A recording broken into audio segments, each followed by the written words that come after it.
Magandang araw po sa inyo, Sir Blair, at sa lahat ng inyong tagapakinig. Isa rin po ako sa masugid ninyong taga-subaybay. Naging parte na nga po ng pang-araw-araw kong buhay ang makinig palagi sa channel nyo. Sa madaling salita, hindi po kumpleto ang araw ko kapag hindi ko po napapakinggan ang boses ninyo at ang magaganda ninyong kwento. Ang tagal ko nang gustong magbahagi ng aking istorya. Subalit, ngayon lang po ako nagkaroon ng sapat na lakas ng loob. Bale, ang kwento ko pong inyong maririnig ay sarili kong karanasan nung ako ay binata pa. Bago po ang lahat, gusto ko po munang ipaalam sa lahat na hindi ko tunay na pangalan ang aking gagamitin. Ganon din ng iba pang tao nakasali sa kwentong ito. Bale, itago nyo na lamang po ako sa pangalang Carlo. At ito ang aking kwento. Ngunit bago po ang lahat, mga idol, ay huwag po nating kalimutang mag-like at i-hit ang notification bell sa aking mga YouTube channel na The Voice Addict at Apong Isaac para sa mas marami pang makapigil hininga na kwentong aswang at katatakutan mula sa mundo ng kababalaghan. Umpisahan na po natin ang kwento. Ano na? Tumayo ka riyan. Kaninang tapang-tapang mo. Tapos ngayon hindi ka na makatayo riyan. Nakakadalawang suntok pa nga lang ako sa'yo eh. Hindi pa ako nag-iinit. Para akong nag-aalborotong bulkan habang binibitiwan ang mga salitang yon. Kulang na lang ay sumabog na ako dahil sa tindi ng nararamdaman kong galit. Tahimik akong umiinom kanina sa loob ng isang resto bar nang bigla ba naman akong lapitan ng 3 lalaki at isa sa mga ito ang kumuha sa iniinom kong alak at ibinuhos sa akin. Yun ang dahilan kung bakit biglang dumilim ang paningin ko. Dumampot ako ng 2 bote at walang pag-aalinlangan ko yung inihampas sa ulo ng 2 nitong kasama. Kaagad na bumagsak ang mga ito at nawalan ng malay. Sunod kong hinarap ang mismong lalaking nagbuhos ng alak sa akin. 2 magkakasunod na suntok ang binitiwan ko sa mukha nito. Dahil doon, napaupo ito sa sahig at dumugo ang ilong at gilid ng labi. Kung tutuusin, ay kaya ko siyang patulugin sa isang suntok lang, pero hindi ko yung ginawa dahil gusto kong magkaroon pa ito ng pagkakataon na ipakita ang tapang nito para mas lalo akong ganahan. Subalit sa halip na tumayo para lumaban, nanatili itong nakahiga na siyang ikinainit lalo ng ulo ko. O ano? Ayaw mo talagang tumayo ha? Sige, bibigyan kita ng rason, hayop ka, para hindi ka na makatayo kahit kailan. Pagkasabi ko nun, ay lumapit ako sa lalaki at sinakal ko ito. Wala akong pakialam kung may mga nanonood sa akin. Nakita naman nila na hindi ako ang nagsimula. Carlo! Carlo, ano ba? Tama na yan! Kung hindi ko lang narinig ang boses na yun na tumawag sa pangalan ko, ay wala na sana akong balak na bitiwan ang lalaki hanggat hindi ito nalalagutan ng hininga. Tarantado kang animal ka. Ligtas ka ngayon. Pero sa susunod na makita ulit kita, sisiguraduhin kong yun na ang huling araw mo sa mundo.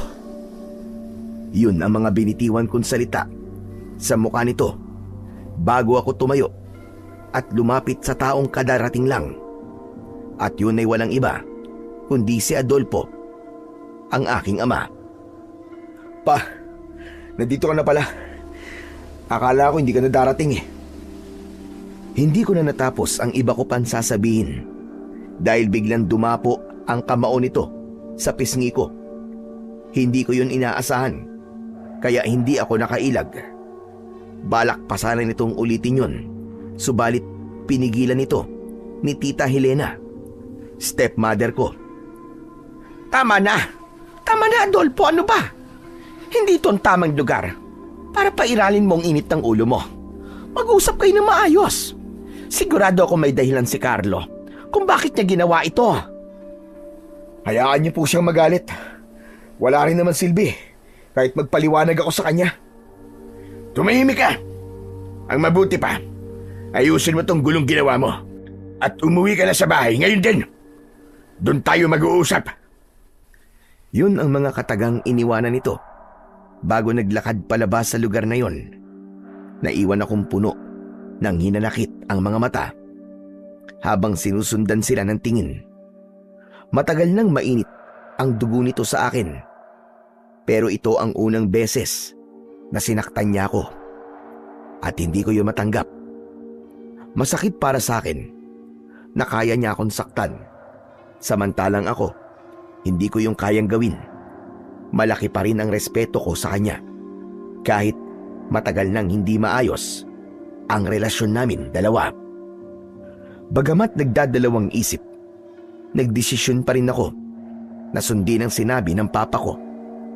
Bago ako umalis sa lugar na yon, ay nag-iwan muna ako ng sapat na halaga bilang kabayaran sa perwisyong naidulot ko. Mula roon, nagmaneho ako ng mahigit kumulang 15 minutos bago narating ang tapat ng bahay namin. Pagbaba ko sa sasakyan ay bigla akong binalot ng lungkot habang nakatingin sa pintuan. Noong panahong buhay pa si Mama, kapag alam niyang dumating na ako, ay kagad siyang tatakbo palabas at sasalubungin ako ng yakap. Isa sa dahilan kung bakit mas pinili kong umalis sa bahay na yon ay dahil gusto kong takasan ang lungkot na nararamdaman ko. Kahit saan sulok kasi ako tumingin, siya ang naaalala ko. 5 taon na ang nakalipas simula nang mawala siya. Subalit nandito pa rin sa dibdib ko ang sakit. Hindi ko pa rin matanggap na wala na ang isa sa pinakamahalagang tao sa buhay ko. Nandito ka na pala, Carlo. Tara na sa loob. Hinihintay ka ng papa mo. Kung hindi ko pa narinig ang boses na yon ni Tita Helena, ay hindi ko mamamalayan na nakatayo pa rin pala ako sa labas. Walang imik na nilampasan ko lang siya at naglakad ako papasok. Sa sala ako dumiretso dahil alam kong naroon si Papa. Pagkalapit ko sa kanya ay kagad niya akong sinalubong ng suntok. Sa pangalawang pagkakataon ay natamaan na naman ako sa muka. Kaya mo ba ako pinapunta ron, ha? Para ipahiya? Ang akala ko pa naman, kaya gusto mo akong makausap dahil gusto mo magkaayos tayo. Tapos ganun lang palang maaabutan ko. Pinunasan ko muna ang dugo na kumawala sa gilid ng labi ko bago ako nagsalita. Pa, hindi ako nagsimula ng gulo kung yun ang inaakala mo. Pero hindi ko ipapaliwanag kung ano nangyari. Alam ko namang ako pa rin ang lalabas na masama kahit na anong sabihin ko sa inyo. At kasalanan ko pa ngayon kung bakit ganyan ang tingin ko sa'yo. Ilang gulo na ba ang pinasok mo, ha? Ilang tao na ba ang nabugbog mo dahil dyan sa pagiging barumbado mo? Lahat na lang idinadaan mo sa init ng ulo. Gulo rito, away doon. Mapagsalitaan ka lamang ng hindi maganda, mananapak ka na. Masagi ka lang ng konti, parang gusto mo nang pumatay ng tao. Ganyan na lang ba palagi ang gagawin mo? Kung pinapunta niyo lang po ako rito para sermonan, mabuti pang umalis na lang ako. Ayan! Diyan ka magaling. Sa tuwing pinagsasabihan kita, wala ka ng ibang ginawa kundi ang umalis at talikuran ako. Ang hilig mong gumawa ng gulo, pero ayaw mong ipamumukha sa iyo ang pagkakamali mo. At dyan din naman kayo magaling eh, sa pagpuna sa mga mali ko. Sa bagay, kailan ba ako may ginawang tama para sa inyo? Lahat naman ng gawin ko, puro mali sa paningin mo.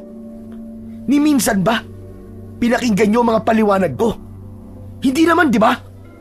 Huwag mo akong baligtarin dito, Carlo. Gusto kong itama mo ang mga pagkakamali mo.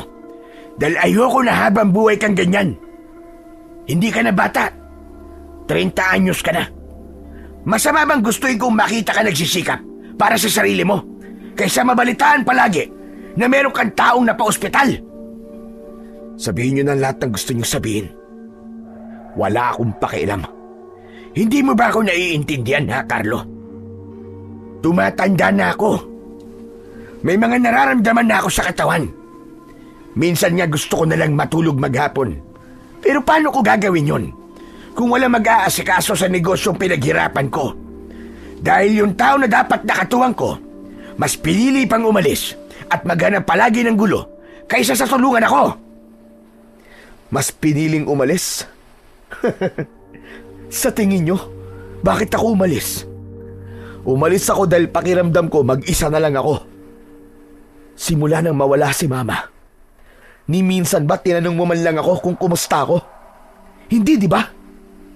Puro ka trabaho, trabaho, trabaho. Tapos isang araw nabalitaan ko na lang na may bago ka na pala. Sa tingin mo ba hindi masakit para sa akin yun, ha? 1 taon pa lang. 1 taon. Nagawa mo na agad siyang palitan. At sa kaibigan pa talaga niya. Minsan tuloy hindi ko magawang mag-isip ng hindi maganda. Na baka dati na kayo may relasyon. At matagal nyo nang niloloko si Mama. Isa na namang malakas na suntok ang nagpatumba sa akin. Tumama yun sa kanan kong pisngi. Wag mo akong pagsasalita ng ganyan, ha? Dahil hindi mo alam ang mga pinagdaanan ko nung nawala ang mama mo. Halos isubsob ko ang sarili ko sa trabaho para lang malibang at hindi ko maramdaman ang sakit. Kung totoo yung sinasabi mo, bakit ganun kabilis mo lang siya pinalitan? At bakit sa kaibigan pa niya mismo? Ano ba nakita mo sa babaeng yan?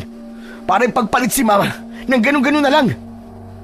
Ayusin mo ang pananalita mo, Carlo. Huwag mong binabastos ang tita Helena mo. Tinatanong mo kung bakit siya. Dahil siyang dumamay sa akin noong mga panahong nagluluksa ako. Kung ganun, mas mabuti pa pala kayo dahil nakahanap kayo ng dadamay sa inyo. Samantalang ako hanggang ngayon, mag-isa ko pa rin hinaharap ang lungkot at sakit. Tama na yan. Tama na. Ano ba naman kayo mag-ama?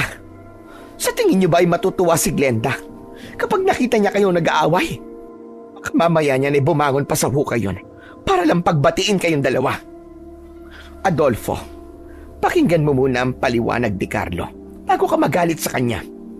At ikaw naman, Carlo, huwag mong sabihin na mag-isa ka na lang. Nandito kami ng papa mo. Pwede ka naman bumalik dito kahit na anong oras. Hindi na kailangan. Sanay na ako mag-isa. Kung wala na kayong sasabihin, aalis na ako. Hindi ka aalis hanggat hindi ko sinasabi. Naudlot ang gagawin ko sanang pagtalikod dahil sa sigaw na yun ni Papa. Tumingin ako sa kanya at sinalubong ang galit niyang mga mata. Aalis ako kung gusto ko at wala ka magagawa. Talaga bang matigas ka, ha? Tignan natin ang tapang mo. Sige, umalis ka. Pero itong tatandaan mo, sa oras na lumabas ka sa pamamahay na ito, kakalimutan ko ng anak kita. Alam mo ba kung anong ibig ko sabihin? Ibig ko sabihin, wala ka nang makukuha sa akin, kahit ni singkong duling. Sa halip na mabahala sa sinabi nitong yun, ay napailing na lang ako. Kasunod nun, ay dinukot ko ang susi ng kotse sa bulsa ng suot kong pantalon at inihagis yun sa harapan nito. Matagal mo nang ipinaramdam sa akin na wala akong ama. Kaya gawin mo kung anong gusto mong gawin. Wala akong pakialam. Pagkasabi ko nun, ay walang lingon akong naglakad palabas ng bahay. Sumakay na ako ng taxi, pauwi sa tinutuluyan kong apartment. Iniwan ko na ang kotseng dala ko kanina. Sa kanya kasi galing yun. Bigay niya nung ika-21st birthday ko. Nang makauwi ako, ay saka ko na lang naramdaman ang tama ng alak na ininom ko. Pagdantay ng likod ko sa higaan, ay agad akong nakatulog. Kinabukasan, maaga akong gumising para maligo at mag-empake. Bala kong pumunta sa Bicol kay Lolo Ambo, tatay ni Mama. Pupunta ko ron para magpalamig ng ulo at para makapag-isip-isip na rin. Babalik na lang ako kapag handa na akong harapin ulit si Papa. Sa ngayon, magpapakalayo-layo muna ako nang hindi niya nalalaman. Bago sumapit ang 8:00, ay nasa sakayan na ako ng bus papuntang Bicol. Wala pang ganong pasahero sa loob ng bus na sinakyan ko, kaya ilang minuto pa akong naghintay. Yun ang unang beses na sumakay ako sa pampublikong transportasyon, kaya hindi ako sanay. Naging kainip-inip sa akin ang bawat pagpatak ng minuto. Nang hindi makatiis, ay tinawag ko ang konduktor at tinanong kung pwedeng bayaran ko na lang ang mga bakanting upuan para makaalis na kami. Hindi ko naman intensyon na magmukhang mayabang. Sadyang ayaw ko lang maghintay pa ng matagal. Kinausap muna ng konduktor ang driver at nang pumayag ay kagad akong nagbayad. Makalipas ang ilang segundo ay nagsimula na kaming umusad. Alam kong aabutin ng ilang oras ang biyahe, kaya naman nagdesisyon akong umidlip na muna. Dahil may hangover pa, kaagad akong hinila ng antok. Hindi ko alam kung ilang oras akong nakatulog. Basta nagising na lang ako dahil naramdaman kong bigla kaming huminto. Ilang sandali pa, 2 holdapper ang nakita kong pumasok. Parehong may hawak na patalim ang mga ito. Napailing na lang ako dahil sa isiping mukhang mapapasabak na naman ako. Ito ang hindi alam ni Papa. Ang akala niya, ako ang naghahanap ng away. Ang hindi niya alam, gulo ang lumalapit sa akin. Lahat ng gusot na kinasangkutan ko, hindi ako ang nagsisimula. Totoong mabilis lang talagang uminit ang ulo ko, pero ni minsan ay hindi ako nagsimula ng away. Sa kabila ng tensyon na namuo sa loob ng bus, nanatili pa rin akong kalmado habang pinanonood kung paano nila takutin ang ibang pasahero para magbigay ng pera. Nang hindi ko na matiis ang pananakot ng dalawa, ay inagaw ko ang kanilang atensyon. Hoy, mga kunehong ampaw! Ang lalaki ng mga katawan nyo. Ang babatugan nyo magbarat ng buto. Hindi na ba kayo nahihiya? Nang marinig ng dalawa ang sinabi kong yun, ay isa sa mga ito ang lumapit at itinutok sa akin ang hawak na patalim. Sa halip na makaramdam ng takot, ngumisi lang ako. Halatang nainis ang lalaki. Inambahan ako nito ng saksak, subalit bago pa man dumantay sa katawan ko ang talim nun, ay mabilis ko nang nahawakan ng braso at kamay nito at pinilipit yun. Napasigaw ito sa sakit at nabitiwan ang hawak na patalim. Inikot ko papunta sa likuran ng kamay nitong hawak ko, kaya mas lalo itong napangiwi nang dahil sa labis na sakit. Umatake pa sa akin ang isa nitong kasama, kaya itinulak ko ang lalaki pasalubong sa kanya. Dahil sa ginawa kong yun, ay parehas silang bumagsak, kaya nagkaroon na ako ng pagkakataon na makalapit. Hindi pa man tuluyang nakakatayo ang isa sa kanila, ay binigyan ko na kagad ito ng isang malakas na suntok sa panga. Muli itong bumagsak at hindi na muling nakabangon. Sunod kong hinarap ang isa pa nitong kasama na ngayon ay nakatayo na at may hawak pa ring patalim.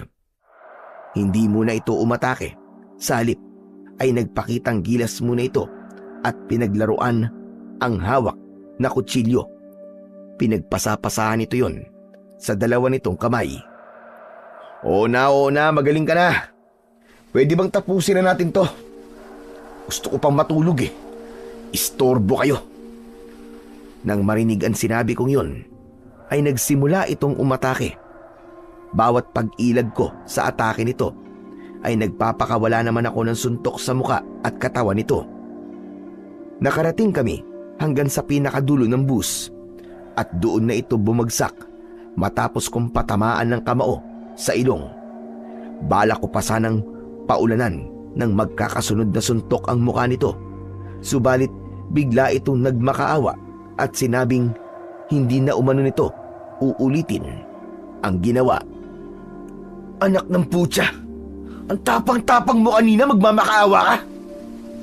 Sige, ibalik nyo sa kanila mga kinuha nyo at umalis na kayo ngayon mismo. Dalhin mo na rin yung kasama mo. Kaagad nitong sinunod ang sinabi ko na yon. Ibinalik nito sa mga pasahero ang mga pera at gamit at pagkatapos ay hinila nito pababa ng bus ang walang malay nitong kasama. Hayaan nyo na po sila. Nadala na ang mga yan, kaya sigurado ako na hindi na sila uulit. Tara na, umalis na tayo. Yun ang sinabi ko sa driver nang mapansin kong ayaw pa rin itong paandarin ng bus. Tumingin ito sa akin at tumango. Nang magsimula kaming umusad, ay saka lang ako bumalik sa kinauupuan ko kanina. Muli akong sumandal at pumikit.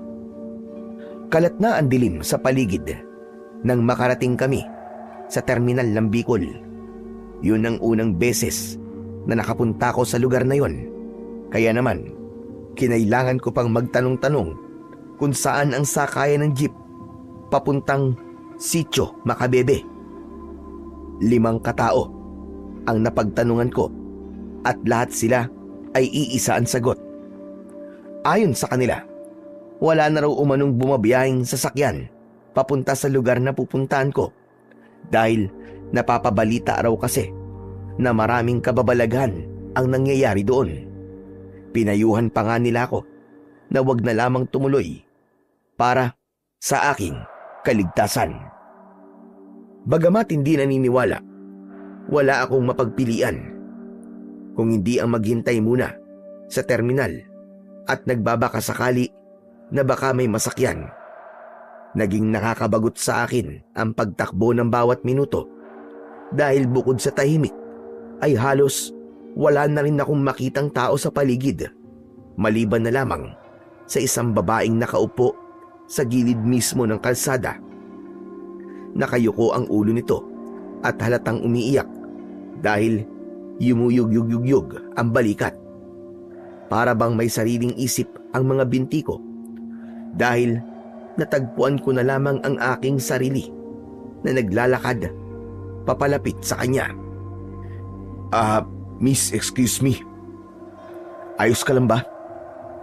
Halatang hindi inaasahan ng babae ang presensya kong yon dahil napansin kong natigilan ito sa pag-iyak. Maya-maya pa ay pinunasan muna nito ang mga luha bago nag-angat ng muka. Ikaw pala? Ako naman ang natigilan dahil sa sinabi nitong yon.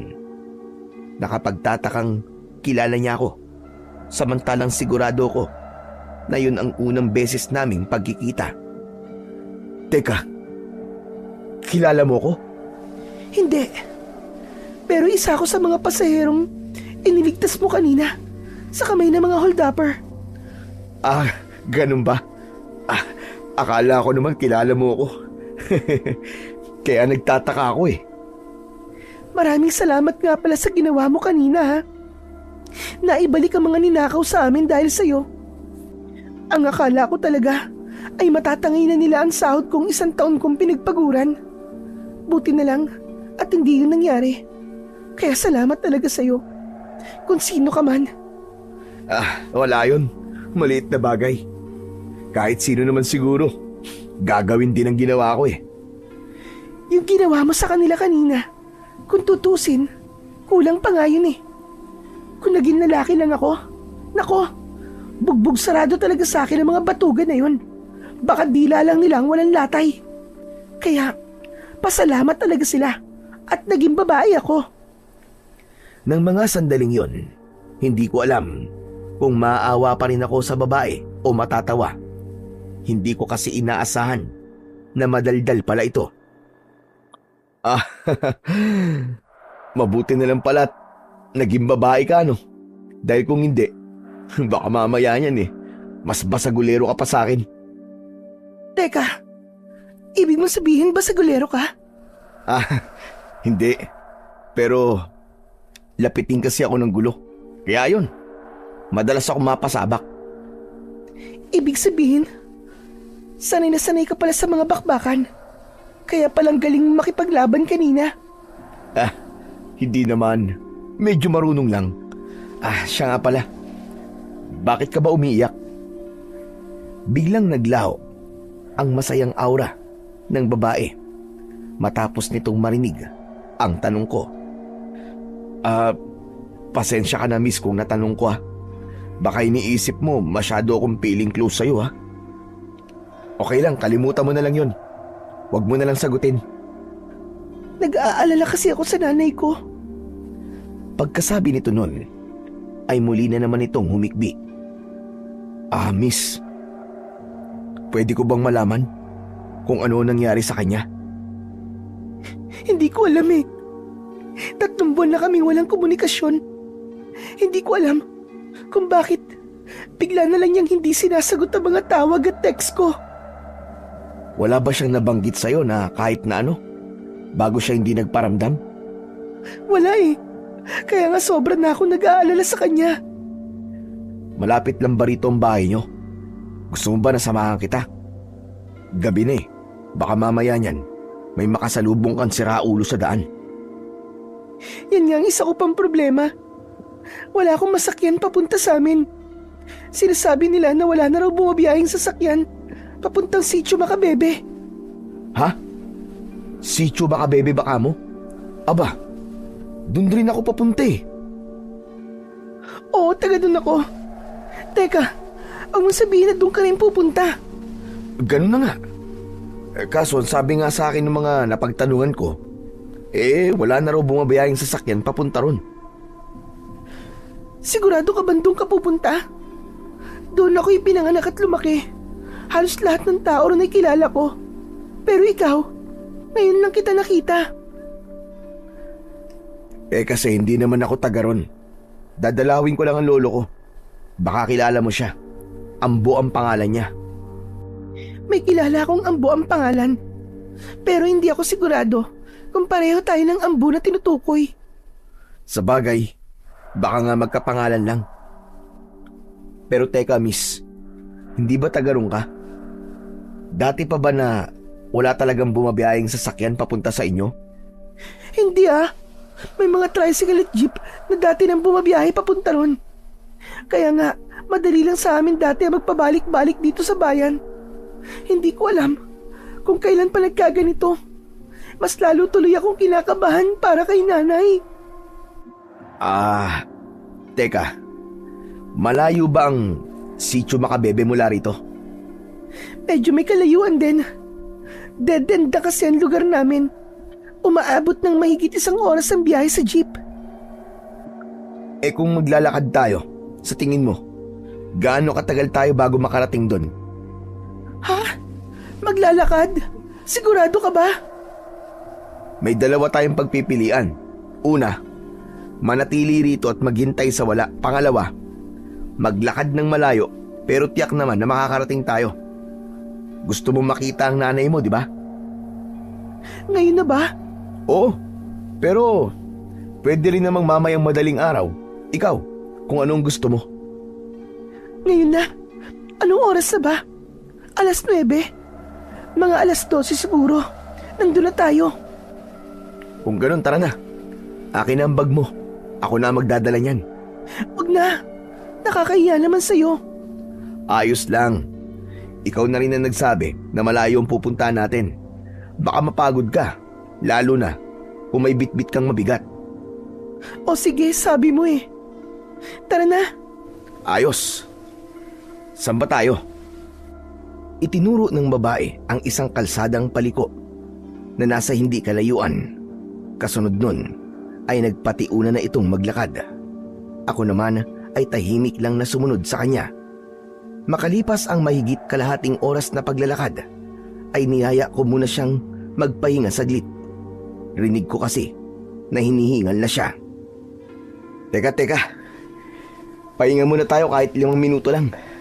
Nakakapagod maglakad eh. Lubak-lubak kasi ang daan. Oo nga eh. Ano, ayos ka lang ba? Oo naman. Ikaw nga ang hindi mukhang okay. Hingal na hingal ka na eh.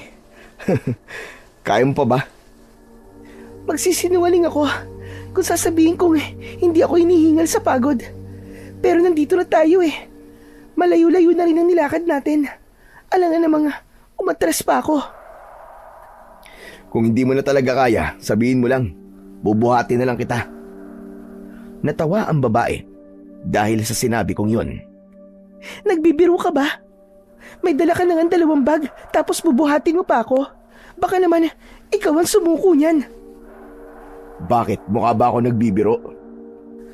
Naglaho ang ngiti nito nang makitang seryoso ko. Saglit na nagtama ang mga mata namin at kagad din namang lumambot ang ekspresyon ng mukha ko nang makita kong parang bigla siyang natakot sa akin. Ang seryoso ko ata masyado. Nakakatakot ka pala magseryoso. Para kang mangangain ng buhay. Natakot ka ba? Pasensya na ha. Medyo lang naman. Pasensya na ulit ha. Hindi ko intensyon na takutin ka.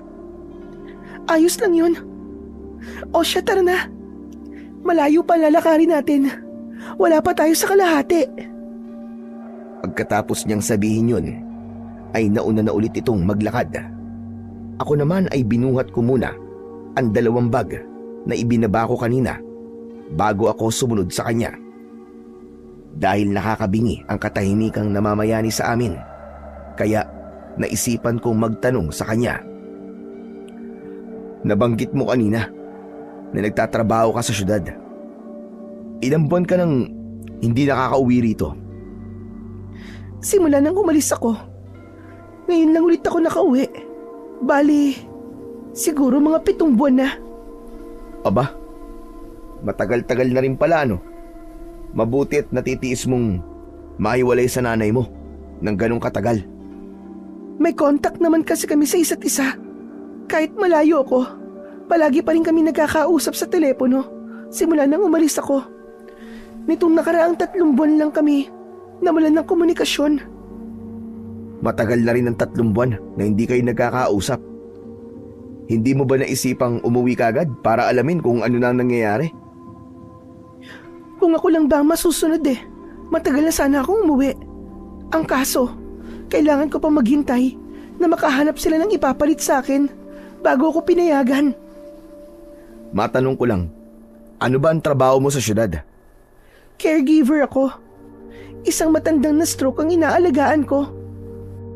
Buti at kinaya mo. Hindi madaling trabaho ang ganyan. Mahirap mag-alaga ng bata, pero mas mahirap mag-alaga ng matanda. Wala namang madaling trabaho at isa pa, kailangan ng pera, kaya kailangan magtiyaga. Kung hindi nga lang ito nangyari, wala pa sana akong balak umuwi. Ang balak ko kasi, mag-ipon ako. At kapag may sapat na akong ipon, kukunin ko na si nanay pagkatapos niyang manganak. Ha? Buntis siya? Oo, sa pangalawang lalaki. Matagal na kasing patay ang tatay ko. 15 anyos pa lang ako nang mamatay siya. Nitong nakaraang taon lang, may nakilala si nanay, taga-bayan. Pero binuntis lang siya at iniwan pagkatapos. Kaya yon, may naiwang malaking responsibilidad sa amin. Kaya ka umalis at nagtrabaho, ganun ba? Ganun na nga, tama ka. May malaking responsibilidad kaming kakaharapin, kaya kailangan ko maghanap ng pera. Kailangan kumayod. Hindi ko naman pwedeng pabayaan na lang si nanay. Ang swerte ng nanay mo sa'yo. Halatang mahal na mahal mo siya. Oo naman, nanay ko yun Kung hindi dahil sa kanya, wala sana ako sa mundong ito. Teka lang, bakit ba puro tungkol sa akin ang tanong? Ikaw naman na magkwento. Nako, malungkot ang buhay ko. Baka hindi mo gustuing malaman. Asos, itsura mo pa lang. Halatang hindi ka galing sa mahirap na pamilya. Kaya sigurado akong masaya ang kwento ng buhay mo. Sige na, magkwento ka na.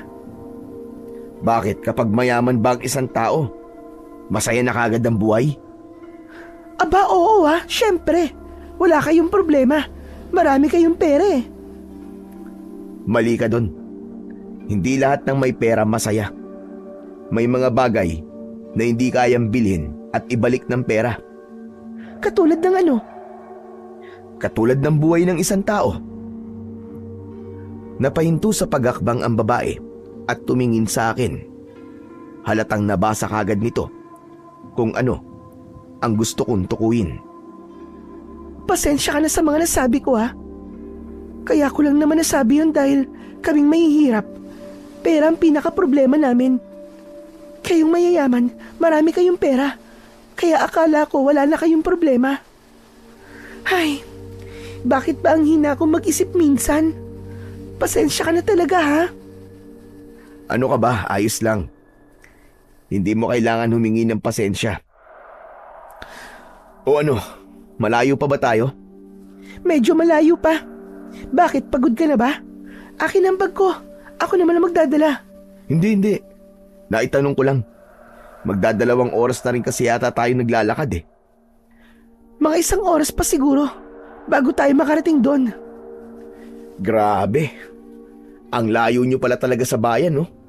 Mabuti na lang at maliwanag ang buwan. Kahit papano, maliwanag din ang dinadaanan natin. Oo nga eh. Kung mag-isa lang siguro ako, baka kanina pa ako inimatay dahil sa takot na nararamdaman ko. Ha? Natatakot ka? Malamang. Tignan mo naman, hating gabi na. Tapos, tayong dalawa lang ang tao. Puro puno pa ang dinaraanan natin. Hindi ko lang ipinapaalata, pero nakakatakot naman talaga.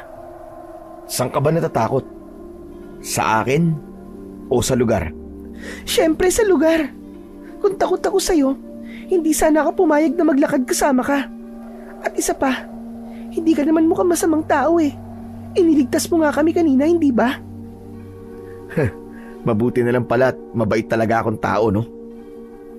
Kaya ikaw sa susunod, huwag kang basta-basta magtitiwala kahit kanino. Lalo na kapag hindi mo pa kilala. Babae ka pa naman. Parang gusto ko na tuloy matakot sa'yo dahil sa sinabi mong yan. Hindi, biro lang. Tatandaan ko yung sinabi mo. Mabuti naman kung ganun. Pero totoo ba talagang natatakot ka? Parang wala namang nakakatakot sa lugar na to Para sa'yo, wala. Pero para sa akin, sobrang nakakatakot ang maglakad ng ganitong oras. Pakiramdam ko, may bigla na lamang lalabas mula sa kung saan at aatakihin tayo. Naniniwala ka ron sa sinasabi nila na maraming kababalaghan ang nangyayari dito sa lugar nyo? Ayoko sanang maniwala eh. Pero iba rin kasi ang pakiramdam ko. At isa pa, kung hindi totoo yun, bakit wala nang dumadaang sasakyan dito? Para bang binura na sa mapa ng Bicol itong lugar namin. Sa bagay, tama ka. Pero huwag ka mag-alala. Hindi naman kita pababayaan kung sakaling magkatotoo yung iniisip mo. Maraming salamat Ay teka, ano nga palang pangalan mo? Kanina pa tayo nag-uusap. Halos naikwento ko na sa iyo ang buong buhay ko, pero hindi ko pa alam ang pangalan mo. Oo nga pala, no? Ako si Carlo. Ikaw, ano bang pangalan mo? Ako naman si Nadine. Nice to meet you, Nadine. Ikinagagalak din kitang makilala, Carlo. O siya, tara na. Para makarating na tayo kagad. Gusto ko na makita si nanay eh. Nang muli kaming magpatuloy sa paglalakad, ay namayani na naman ang nakakabinging katahimikan sa pagitan naming dalawa. Alulong ng aso mula sa hindi kalayuan ang sumunod na bumasag sa tahimik na paligid. Nakakatakot naman ang alulong na yun.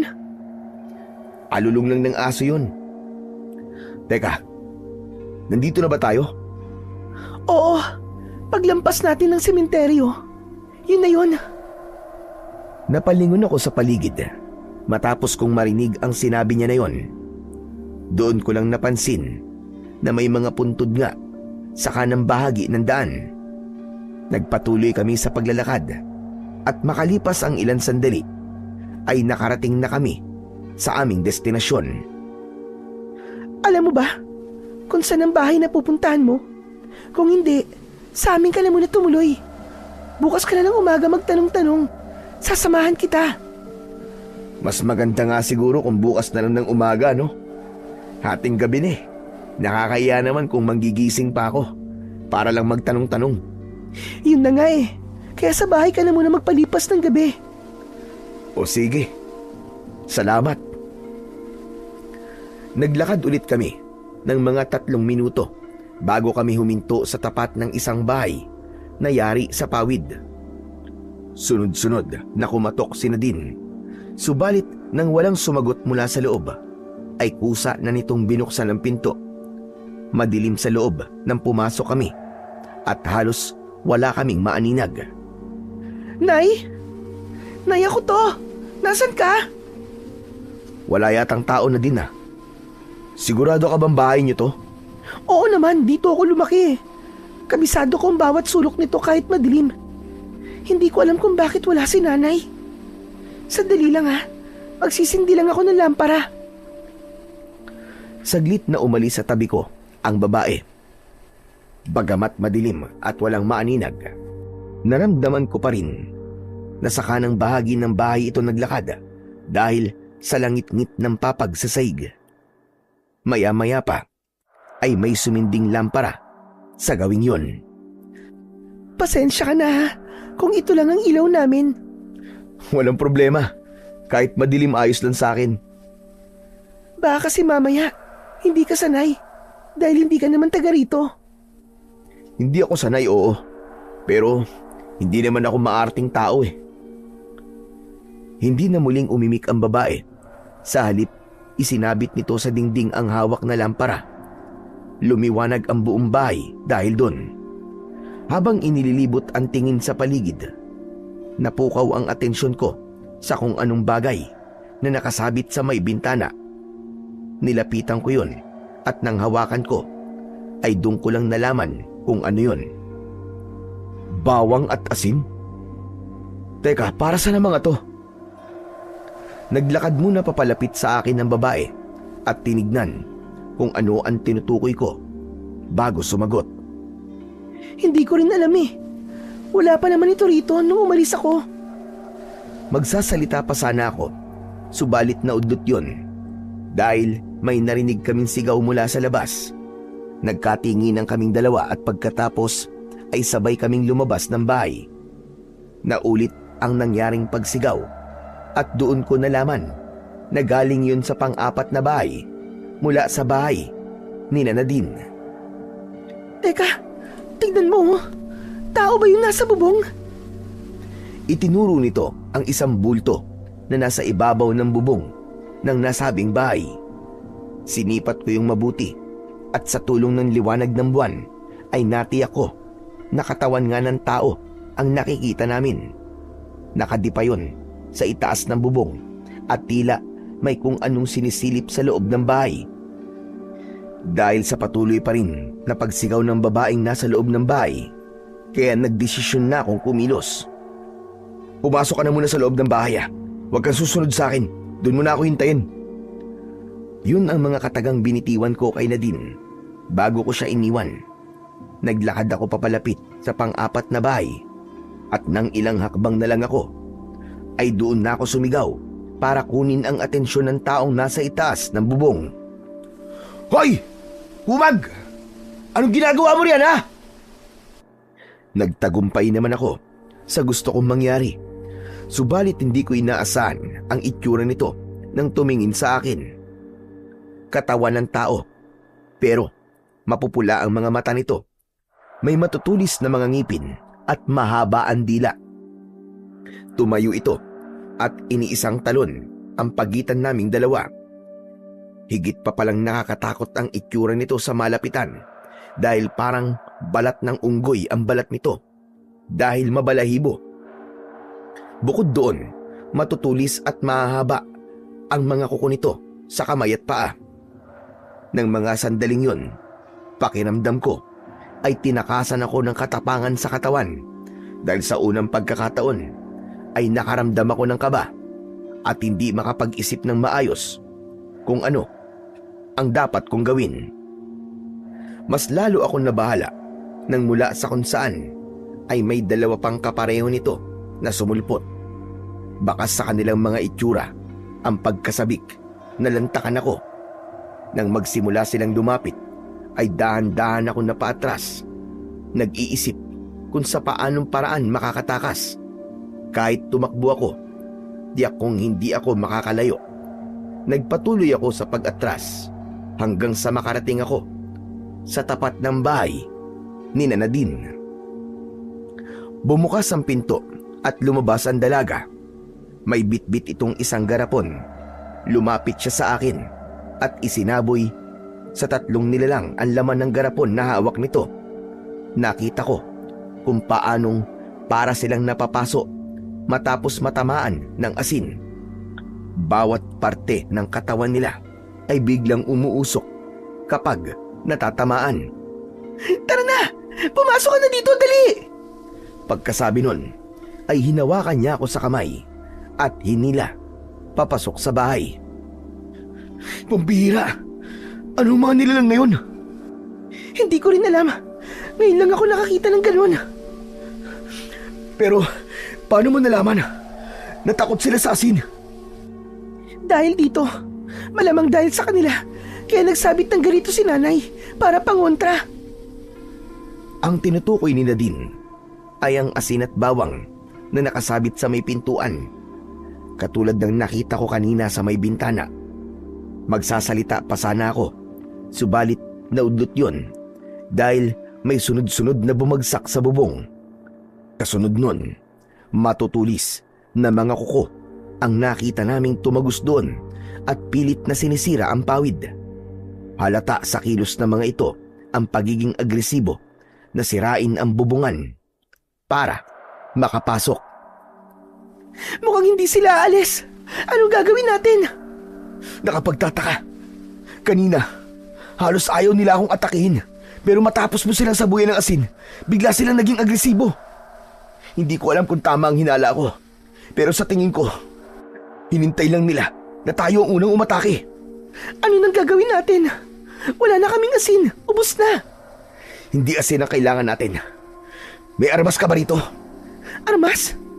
Kutsilyo lang ang meron dito eh. Pwede na yan. Akin na. Teka lang. Kukunin ko. Natatarantang umalis ang dalaga. At nang bumalik ito, ay may dala ng kutsilyo. Kaagad ko naman yung kinuha. Maghanap ka na mapagtataguan mo. Huwag kang lalabas hanggat hindi ko sinasabi, ha? Pero paano ka? Baka hindi mo sila kayanin. Kung mamamatay lang din ako ngayong gabi, mas gusto kong mamatay na lumalaban. Sige na, magtago ka na. Malapit na silang makapasok. Bilisan mo!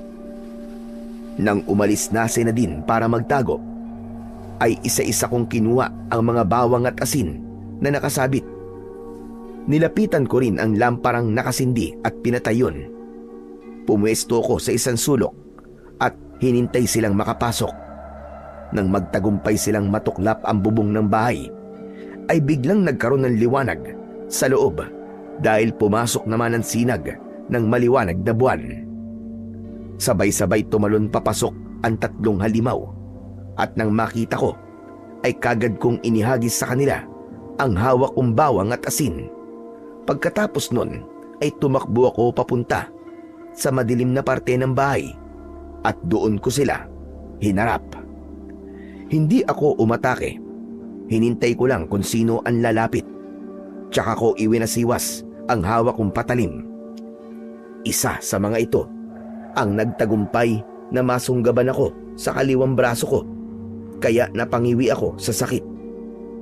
Para makawala, binitiwan ko ang hawak kong patalim at sinalo ko yun gamit ang isa kong kamay.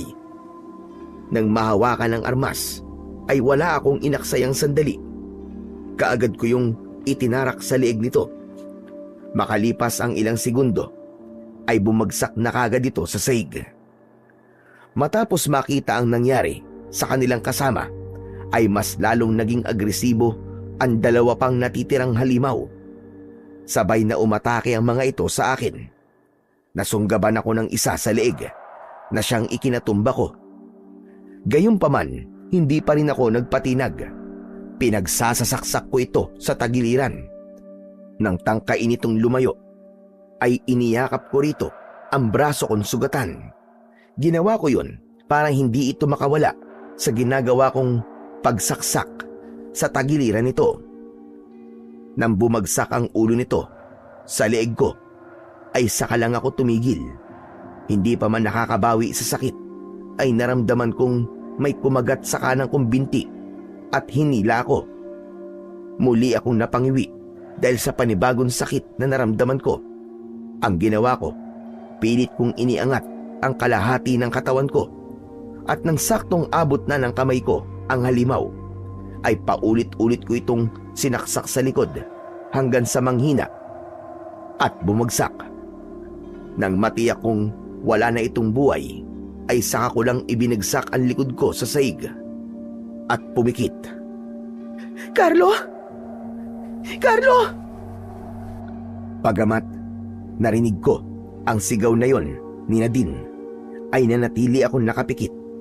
Kahit nang maramdaman kong nilapitan niya ako, ay hindi pa rin ako dumilat. Carlo! Hoy, Carlo! Carlo, gumising ka! Niyugyug niya ako sa balikat at tinapik-tapik sa pisngi. Pero nanatili pa rin akong nakapikit. Pinigilan ko rin na wag huminga nang idikit niya ang tenga niya sa dibdib ko. Carlo! Carlo, ano ba gising? Carlo, gumising ka! Gising! Nang marinig ko na parang pumipiyok na ang boses ng dalaga, ay saka lang ako dumilat.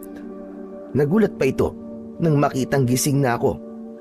Hindi ko tuloy napigilang matawa. Kaagad naman akong napaaray matapos nitong pisilin ang balikat kong may sugat. Nakakatawa ba yun, ha?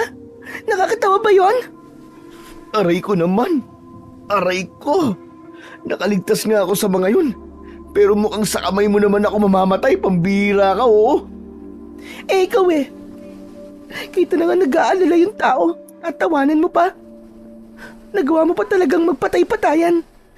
Parang masaya ka pa sa ginawa mo, no? Masaya nga ako. Dahil ngayon lang ako nakontento sa isang laban. Sa dinami-dami ng gulong na pasukan ko, ngayon lang ako nasiyahan ng todo. Ganito yung gusto ko. Yung hindi sa una lang magaling ang kalaban. Ah, gusto mo pala yung ganyang kulang na lang ay mapatay ka na. Paano ngayon yan? Sinong gagamot niyang mga sugat mo? Pambihira naman, oo. Kung kaya ba ng konsensya mo na makita akong malagotan ng hiningi matapos kitang iligtas, hayaan mo na lang ako. Aray, ang sakit. Nangungonsensya ka pa talaga eh, no? Sige na nga. Nagbibiro lang naman ako. Kaya mo bang makaupo? Parang hindi eh. Aray, ang sakit ng buong katawan ko. Nang marinig ang sinabi ko na yon, ay tinulungan nito akong makaupo. Wala akong kahit na anong gamot dito.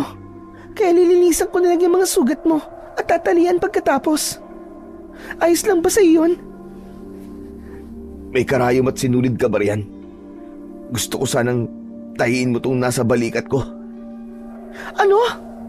Tatahiin ko? Sigurado ka ba? Oo, para magsara. Kaya mo ba? Bakit ako tinatanong mo? Magtatahi lang naman ako. Hindi naman ako masasaktan. Ikaw ang dapat tanungin ko niyan. Kaya mo ba? Kayang-kaya. O sige, ikaw ang masusunod. Sandali lang. Ihanda ko lang ang mga gagamitin ko. Umalis ang dalaga sa harapan ko. At saglit na naging abala sa paghahanda ng mga gagamitin nito sa panggagamot sa mga sugat ko. Makalipas ang ilang minuto, bumalik ito sa tabi ko. Nagsindi muna ito ng lampara at inilagay yon sa tabi ko bago sinimulang linisin ang sugat ko. Pagkatapos nitong linisin, at talian ang sugat ko sa binti at braso ay ang sugat ko naman sa balikat ang hinarap nito. Tatayin ko na ha? Handa ka na ba? Sa halip na sagutin ang tanong nito, ay dinampot ko ang hinubad kong damit pang itaas at ipinasok ko yun sa sarili kong bibig. Nang simulang tahiin ni Nadine ang sugat ko, ay napapikit na lang ako at tiniis ang sakit tuwing itutusok at hihilahin ito ang karayom sa balat ko. O hayan, tapos na. Pagkasabi nun, ay inalis nito ang damit na nasa bibig ko at ipinunas sa muka at katawan kong naliligo sa pawis. Maraming salamat na din ha. Wala yun. Sige na, magpahinga ka muna. Iniligpit ko lang itong mga ginamit ko. Akmang tatayo sana ang dalaga. Subalit, hinawakan ko siya sa braso at pinigilan. Bumalik ka sa pinagtataguan mo kanina. Anong oras pa lang? Baka mamaya, may dumating pang kauri ng mga yun. Sa kalagayan ko, baka hindi ko na kayaning lumaban. Mabuti nang ako na lang ang makita nila kung sakali. Hindi ako magtatago. Kung may dumating man, ako naman ang haharap sa kanila. Kung mamamatay, di mamatay. Ang mahalaga, lumaban ako. Kapag may nangyaring masama sa'yo, paano na ang nanay mo? Paano na sila na magiging kapatid mo? Sige na, wag na matigas ang ulo. Magtago ka na. Pero paano ka? Wag mo akong isipin. Isipin mo ang sarili mo. Sige na, ayos lang ako. Sigurado ka ba? Oo nga, sige na. Iwan mo na ako rito. Gagawin ko ang gusto mo. Pero hindi ko may papangako na wala akong gagawin kung sakaling makita kitang nasa panganib. Yun ang mga katagang binitiwan ng dalaga bago umalis para magtago. Nang mapag-isa, ay napatingala na lang ako. Dahil tuklap ang kalahati ng bubong ng bahay, kitang-kita ko ang maliwanag at mabituing langit. Sa kabila ng sakit na nararamdaman ko, ay hindi ko maiwasang mapangiti matapos gumuhit sa isip ko ang nakangiting muka ng isang tao. Makalipas ang ilang saglit, ay naramdaman kong bumigat ang mga talukap sa mata ko hanggang sa tuluyan na yung nagsara. Nang magising ako, ay nasa loob na ako ng isang kwarto. Wala na ako sa bahay ni Nadine. Yun ang natiyak ko dahil hindi nasira ang bubong ng bahay at wala na rin akong makitang katawan ng halimaw sa paligid. Bumangon ako at saktong tatayo na sana ako nang bumukas ang kortina at pumasok ang isang matandang lalaki. Otomatiko akong napangiti nang makilala ko siya. Mabuti naman at gising ka na, apo. Ikaw ba talaga yan, Lo? Teka, paano ako napunta rito? Nasaan yung mga halimaw? Nasaan si Nadine? Teka. Isa-isang tanong lang. Ano ka ba naman, bata ka, oo? Pasensya na po. Naguguluhan kasi ako eh. Nagpunta kami kaninang umaga sa bahay ni Nadine. Nalaman kasi namin na pinasok yun ng mga kalibolan. Nakapagtataka ka ako. Wala namang nakatira sa bahay na yun, pero bakit yun ang pinasok ng mga aswang? Pagdating namin doon, nakita namin yung mga bangkay at naabutan ko sila din na pinapalitan ng tali ang mga sugat mo. Teka. Kalibolan? Aswang? Tama po ba narinig ko? Oo, apo, tama. Kalibolan ang tawag sa mga aswang na sumugod sa inyo kagabi. Tuwing kabilugan ng buwan, nambubulabog sila rito at walang awang ng bibiktima. Mga bata at buntis ang gustong-gusto nilang biktimahin. Ibig sabihin, may mga nabiktima na po sila rito? Abay, oo. Marami-rami na rin. Tuwing kabilugan ng buwan, hindi lang iisang tao ang binabawian nila ng buhay. Sa loob ng 4 na buwan nilang pambubulabog dito, mahigit 10 tao na ang nabiktima nila. Ganun na karami? Wala po ba kayong ginagawa para pigilan sila? Hindi po kayo lumalaban? Marami nang nagtangka. Pero lahat ng naglakas ng loob na lumaban ay nabigulan din. Kaya sa ngayon, tanging dasal na lang ang ginagawa namin tuwing sasapit ang kabilugan ng buwan. Bakit hindi na lang po kayo umalis sa lugar na to at lumipat? Kung delikado pala rito. Marami na ang umalis. Pero marami rin ang katulad ko na hindi kayang iwan ang lugar na ito. Karamihan sa amin dito, ipinanganak at dito nagkapamilya. Kaya hindi madali na basta na lamang umalis. At isa pa, nandito ang pananim namin. Pero buhay niyo na po ang nanganganib, Lo. Hindi pa ba sapat na dahilan yun para iwan niyo po ang lugar na ito? Carlo Apo, maliban sa nanay mo, dito nakalibing lahat ng mahal ko sa buhay. Kaya kung may lugar man ako gugustuhin manatili hanggang sa mamatay ako, ito ang lugar na yon.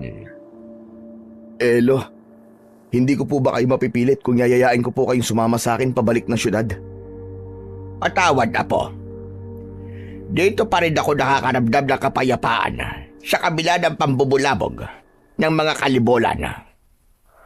Saan po ba galing ang mga kalibulan na yun, Lo? Ang tagal niyo na po nakatira rito, bakit ngayon lang po sila sumulpot? Ang mga kalibolan ay aswang na nakatira sa pusod ng mga kagubatan o bundok. Matagal na panahon na silang nabubuhay sa pamamagitan ng pambibiktima ng mga hayop na nakatira sa gubat.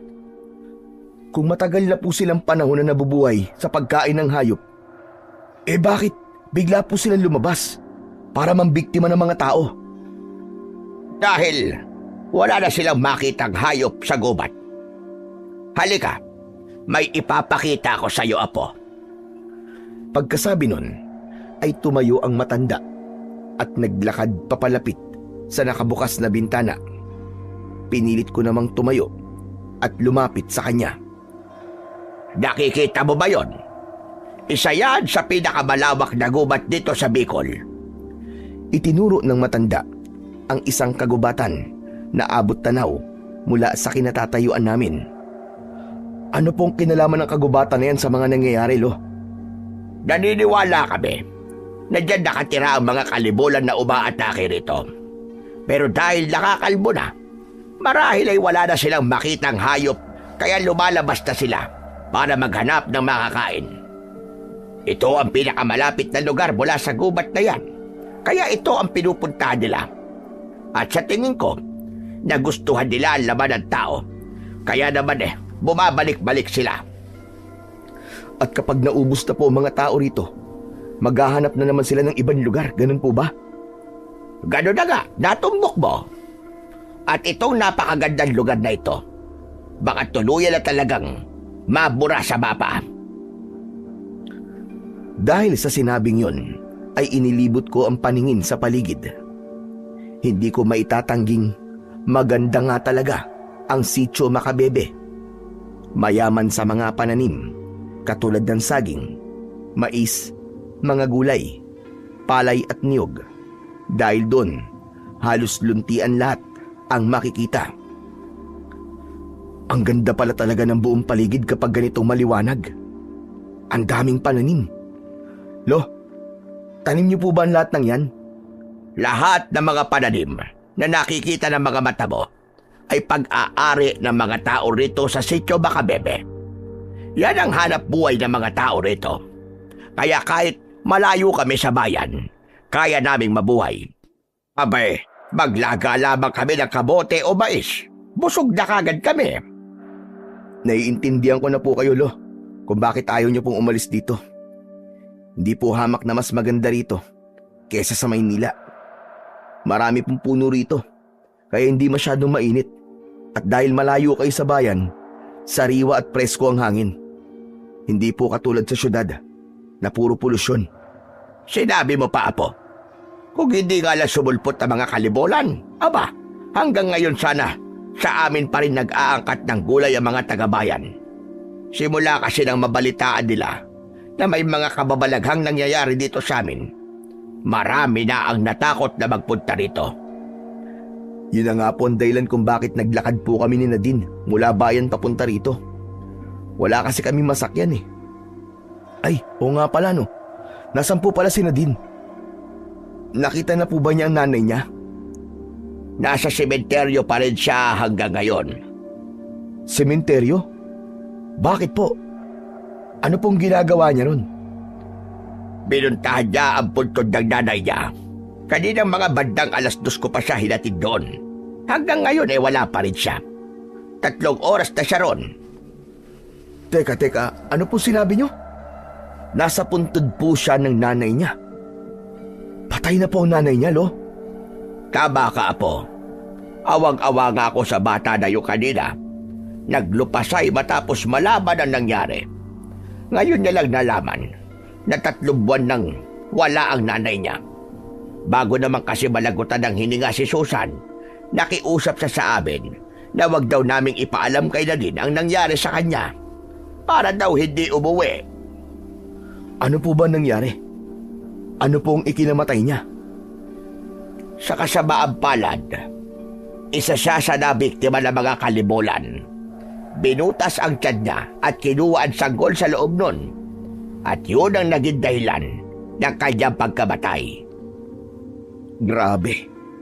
Umuwi si Nadine dahil 3 buwan nang hindi nagpaparamdam ang kanyang nanay. Sa terminal pa lang kagabi umiiyak na siya dahil sa sobrang pag-aalala. Kaya sigurado ako na sobra siyang nasaktan ngayon. Alam ko, Apo. Kaya nga sinabi niya kanina na gusto niya magpaiwan doon. Kaya yun, hinayaan ko na lang muna siya. Lo, pupuntahan ko po siya. Kailangan niya ng karamay. Kaya mo na maglakad. Sasamahan na kita. Hindi na po, Lo. Malapit lang naman, di ba? Madali ko naman sigurong makikita yun. O sige, ikaw ang bahala. Pagdahan-dahan ka lang at baka mapuwersa yung mga sugat mo. Sige, Lo. Salamat. Aalis lang po ako saglit. Lumabas ako ng bahay at tinahak ang daan papuntang sementeryo. May ilan akong nakasalubong na taga roon at tinatanguan ko sila bilang pagbati. Hindi pa man ako tuluyang nakakalapit sa sementeryo ay nakita ko na si Nadine. Nakaupo siya sa harapan ng isang puntod. Binilisan ko ang paglalakad at nang ilang hakbang na lang ang layo ko sa kanya ay narinig kong humihikbi siya. Nagpatuloy ako sa paglapit at huminto nang nasa tabi niya na ako. Nadine, nakikiramay ako. Nagpunas muna siya ng luha bago tumingin sa akin. Mabuti naman at nagising ka na. Kumusta na ang pakiramdam mo? Yung mga sugat mo, masakit pa ba? Ayos lang ako.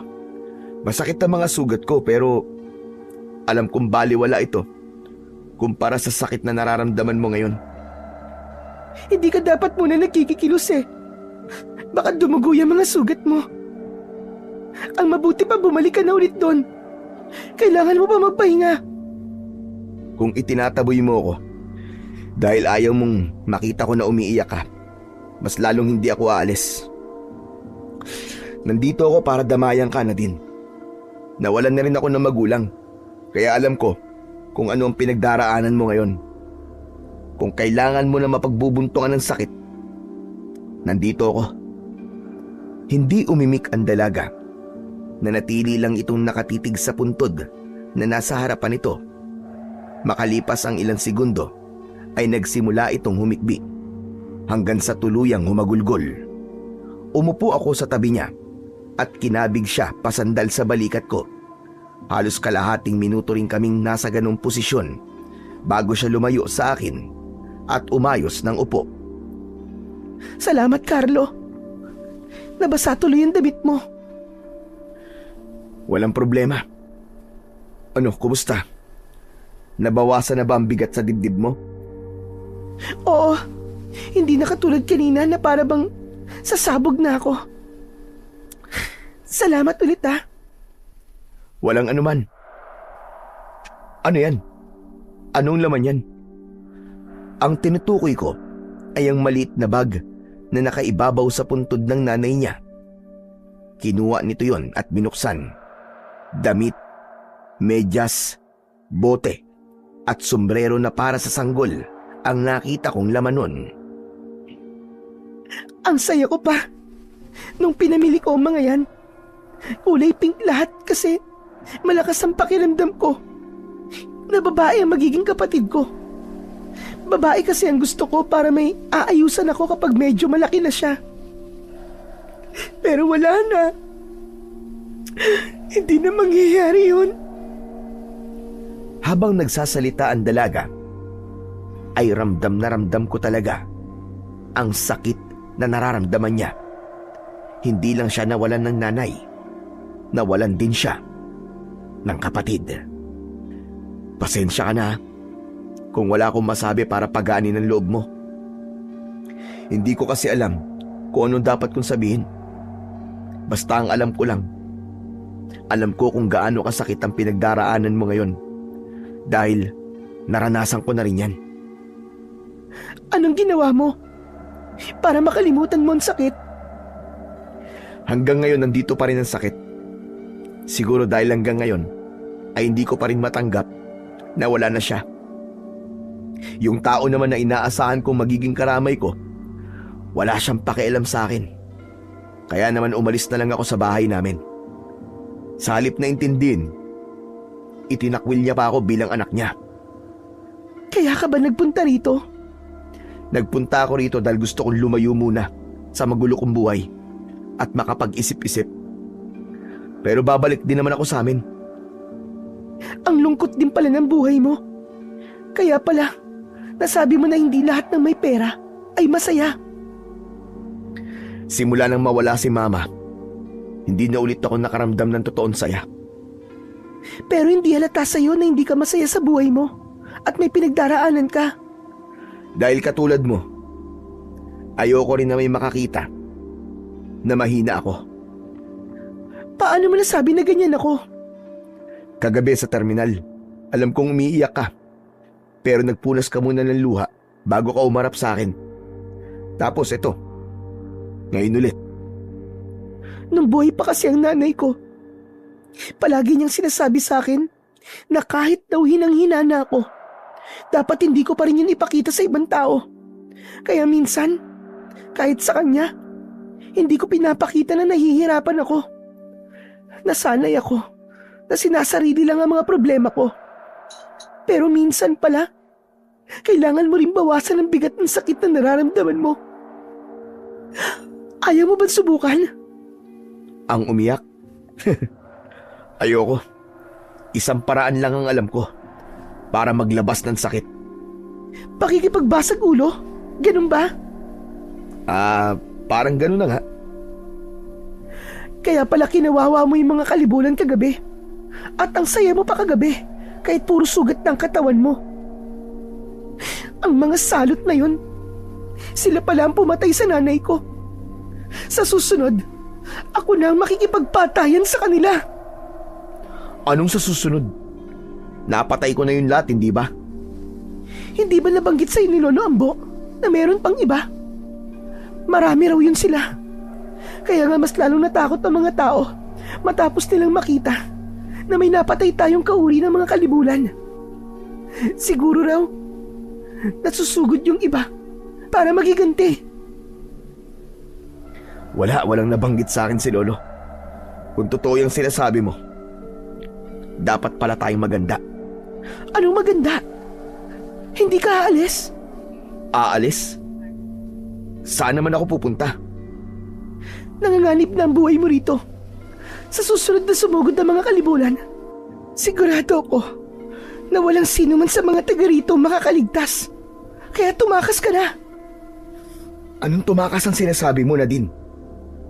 At kung nanganganib pala ang lahat, bakit ako lang ang tatakas? Paano ka? Paano ang mga tao rito? Ayos lang sa akin kahit mamatay na ako. Wala na rin naman akong pupuntahan. Wala na rin si nanay. Pero ikaw, may mahal ka pa sa buhay na pwedeng balikan. Hindi ako tatakas. Lalo na ngayon nasa bingit ng kamatayan pala ang lahat ng tao rito. Dahil sa ginawa kong pagpatay sa mga halimaw na yun. Kung ganun ikaw ang bahala. Matagal pa naman bagong susunod na kabilugan ng buwan. Posible pang magbago ang isip mo. Hindi na magbabago ang isip ko, Nadine. Hindi ko ugaling tumakas sa lahat ng uri ng laban. Doon na natapos ang pag-uusap namin ni Nadine. Dahil hindi na siya ulit nagsalita, kaya hindi na rin ako umimik. Napatingala ako sa langit nang bigla yung magliwanag dahil sa biglaang pagkidlat. Hudyat yun, nauulan. Nadine, hindi pa ba tayo uuwi? Malapit ang dumilim at mukhang uulan pa. Balik na lang ulit tayo bukas. Malapit lang naman eh. Nanatiling walang imik ang dalaga, pero tumayo ito at naunang maglakad. Nang makarating kami sa bahay ni Lolo Ambo, ay doon lang ulit ito nagsalita. Lolo Ambo, uuwi lang po muna ako sa bahay namin. Aba, bakit ka uuwi? Sinabi ko naman sa'yo, hindi ba? Na pwede kang tumuloy dito hanggat hindi pa naayos ang bubong ng bahay ninyo. Sa may kusina lang naman po banda na alis ang bubong. Buo pa rin naman po ang bubong sa kwarto. Kaya may matutulugan pa po ako. Sige po, alis na po ako, Lolo Ambo. Ngunit hindi pa man nakakatatlong hakbang ang dalaga, ay humarang na ako sa daan niya. Ops! Hindi ka pwedeng matulog doon mag-isa, delikado. Dito ka na muna. Huwag ka mag-alala. Matagal pa ang susunod na kabilugan ng buwan, kaya walang mangyayaring masama sa akin. At isa pa, gusto ko kasi munang mapag-isa. Tumingin muna ako kay Lolo Ambo, at nang tumango ang matanda, ay saka ko lang ulit binalingan si Nadine. O sige, kung yan ang gusto mo, hatid na lang kita ron. Huwag na, Carlo. Hindi ka pa magaling. Magpahinga ka na lang. O siya, paano? Alis muna ako. Mang Ambo, alis na po ako. Nang lampasan ako ng dalaga, ay sinundan ko na lang siya ng tingin. Kung ako lang ang masusunod, gusto ko sana siyang samahan. Pero sa kanya na nanggaling na gusto niya munang mapag-isa, kaya hindi ko pwedeng ipilit ang gusto ko. Huwag ka mag-alala, Apo. Walang mangyayaring masama sa kanya. Katatapos lang ng kabilugan ng buwan, kaya matagal-tagal ulit bago may bumalik na kalibulan dito sa baryo.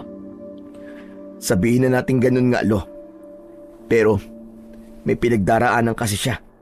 Baka mamaya kung anong maisipin niyang gawin sa sarili niya. Baka Diyos na bata yang sila din. Kaya alam kong hindi niya gagawin yon. Dahil alam niyang kasalanan yon. Sana nga po, Lo. Pupuntahan ko po kagad siya bukas ng umaga para kumustahin. Ayos! Magandang ideya ang naisip mong yan. Siya nga po pala, Lo. Totoo po ba na susugod po ang mga kalibulan para ipaghiganti po ang mga kauri nila na napatay ko? Yan ang nakikita kong magyayari, Apo. Dahil pamilya ang tingin nila sa isa't isa. Kaya sa oras na may hindi bumalik na isa sa kanila, siguradong lalabas sila sa gubat para alamin ang nangyari. Yan din ang tingin ng iba pang mga matatanda rito sa lugar na ito. Kaya nababahala sila sa posibleng mangyari na maaaring maghiganti ang mga kalibulan. Nasa na po ba yung mga bangkay ng kalibulan? Ililibing na lang po ba natin para hindi makita ng mga kasamahan nila? Kahit ilibing natin sila ng ilang metro sa ilalim ng lupa, maaamoy at maaamoy yun nila. Sinunog na namin kaninang umaga ang mga katawan. Gayunpaman, alam namin na malalaman pa rin nila yon. Kung ganun, Lo, lumikas na po kayo. Sabihan niyo po mga tao habang matagal pa bago sumapit ang kabilugan ng buwan. Para naman maiwasan natin ang pagdanak ng dugo dito. Nag-usap-usap na kami kanina. Buo pa rin ang desisyon namin na huwag umalis. Pero sa pagkakataong ito, lalaban na kami para sa aming mga buhay. Hindi ko po maintindihan kung bakit gugustuhin niyo pang mamatay kaysa ang umalis. Pero kung yan po ang desisyon niyo, Lo, sasamahan ko po kayong lumaban. Alam kong yan ang sasabihin mo, Apo. Dahil kilalang kilala kita. Kahit hindi tayo masyado nagkasama, alam ko na matapang ka katulad ng tatay mo. Tanda-tanda ko pa nung unang beses siyang ipinakilala ng nanay mo bilang nobyo. Nilabasan ko siya ng isang itak. Pero hindi man lang siya nagpakita ng takot, ni hindi man lang kumurap ang mata. Handa raw siyang mamatay kung yun ang makapagpapatunay na totoo talaga siya sa anak ko. Meruin mo yun. Huwag niyo po akong ikumpara sa kanya. Dahil magkaiba kami. Aba, teka. May nangyari ba na hindi ko alam? Abay, bakit parang galit ka sa kanya, Apo? Ano ba nangyari? Mahabang kwento, Lo. Ang masasabi ko lang po, wala na akong tatay. Jesus Maria Joseph, hindi ko alam kung ano ang rason kung bakit mo nasasabi yan.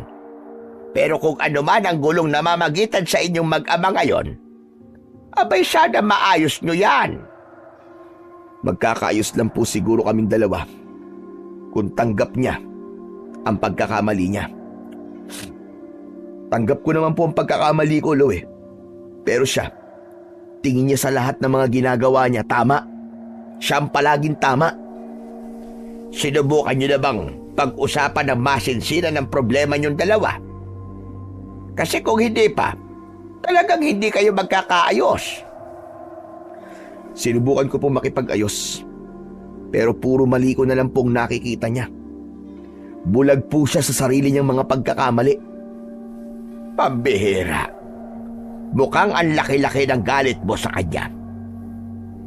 Pero Apo, kahit anong mangyari, kahit bali-baligtarin man ang mundo, tatay mo pa rin siya. Sana, manaig pa rin dyan sa puso mo ang pagpapatawad. O siya, mukhang luto na yung niluluto ko, mais. Titignan ko lang saglit. Ako na po, Lo. Pagkasabi nun, ay tumayo ako, papunta sa kusina. Nang makitang luto na yon, ay naglagay ako sa plato at bumalik sa kinaroroonan ng matanda. Nagluto lang ako nito para matikman mo. Pero kung gusto mo maghapunan ng kanin, abay meron naman akong sinaing doon. Ayos na po sa akin itong mais, Lo. Hindi rin naman po ako sanay kumain ng kanin kapag gabi ni. Ngayon ko lang naalala. Dapat pala binigyan ko kanina si Nadine para naman may naiuwi siya. Kung ganun, dadalang ko na lang po siya.